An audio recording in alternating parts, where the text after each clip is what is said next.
Okay, I'm going to do some basic truth tables here.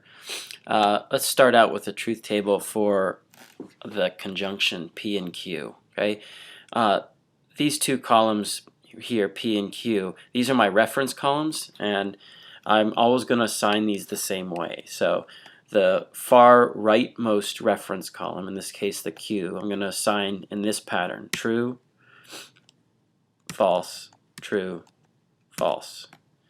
The next left column, reference column, I'm going to always assign like this: true, true, false, false. Now, given those reference columns, we can come over here and we can determine the truth value of the statement P and Q based on the truth values of the assignments we've given to P and Q here. So where P and Q are both true, the conjunction P and Q is true. And where there's at least one false, in any case that there's one false when you're evaluating a conjunction, and when there's at least one false, then the whole conjunction is false. So that means the second row here is false, the third row is false, and of course the fourth row is also false. So let's look at the OR. So I'm going to assign the disjunction. Here's the wedge, which is our OR, or disjunction. So I'm going to assign the reference columns the same way: true, false, true, false. And then I'm going to, there's my rightmost reference column. Here's my left one: true, true, false, false. And now I'm going to evaluate the disjunction P or Q. So a disjunction is true if at least one of the disjuncts, either P or Q, is true. So here they're both true, so that's true.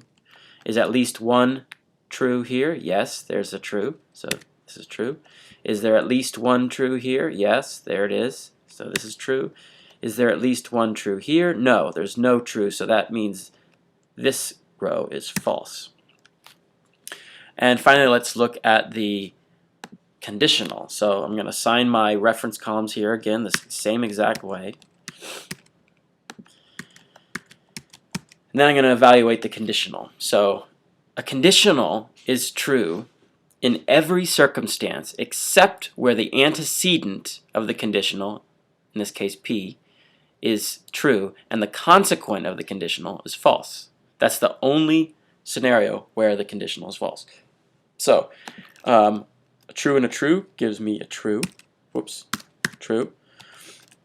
Here is a true and a false. P is my antecedent, Q is my consequent in this conditional, right? So that means in this scenario, conditional is false, and in any of the other ones, it's going to be true. So that's what the truth table looks like for any possible arrangement of truth values of the conditional.